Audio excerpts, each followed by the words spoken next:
income tax. The W-2s, 27% of it is the people in Massillon that work in Massillon paying city income tax. I believe that's what this says.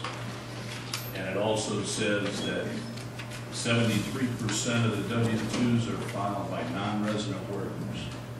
And this has been my point for a long time when I've been stuck. I never had this fact before, but I've been stuck on this thing with the city income tax. We're out looking at trying to raise revenue, and I've been around for going on 12 years, and we continually raise things like water rates on the residents of Massillon. Now we raise the street lighting utility on the residents of Massillon. We took away a 25% tax credit from residents of Massillon that work at other cities, and we also put a stormwater utility in on residents of Massillon. So the residents of Massillon have been doing a lot, but I still believe that people that come into Massillon, they use our infrastructure, and they're using our streets. We have a lot of development because we have a wastewater treatment plant that we've maintained and kept the capacity up, so we've been able to accept just about any industry that's been wanting to come here. And myself, I'm going to have a pretty hard time supporting a further property income tax or property tax on any of the residents. We have some other things, I got some notes written down, some things that we can talk about.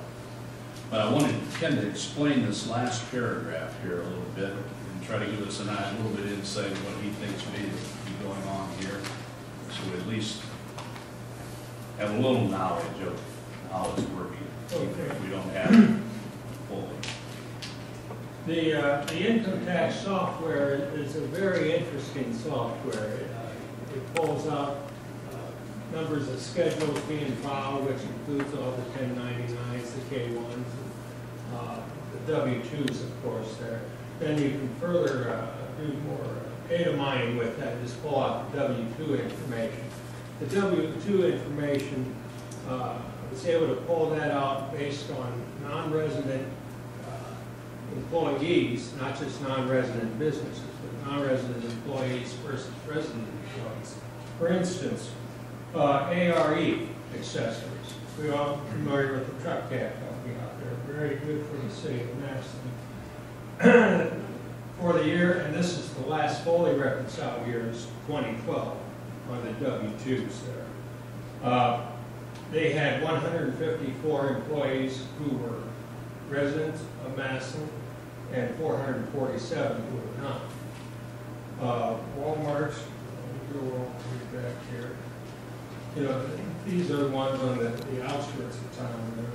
So not that is the beginning and end of it. Walmart Associates, 160 Massillon resident employees versus 405 non-resident employees. Freshmart, another large employer in this area. Freshmart, 59 resident employees versus 712 non-resident employees.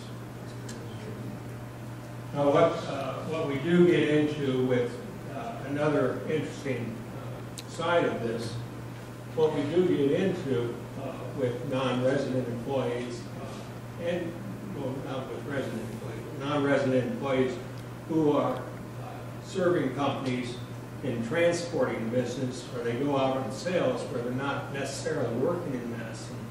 They fill out an allocation of time worked in the city, and then will apply for refunds. So they'll be having all their 1.8% withheld from their paycheck as the year goes on, but when they file their taxes, they'll file for a refund for the percentage of time they did not work in the city. And we'll get into this with Baker Hughes too, because a lot of their sales staff are out in the field, literally, in the oil fields there. So we won't be collecting income tax on them on a net basis after we refund them, but on an upfront basis we will. So this report here is 45 pages long, or 39 and a half pages long. There's about 45 businesses on each page there, so we're just under 1,800 businesses that we have reconciled for the year 2012 there. And as Paul mentioned there, I think it was 73% of the businesses, of the employees are non-resident Massillon employees.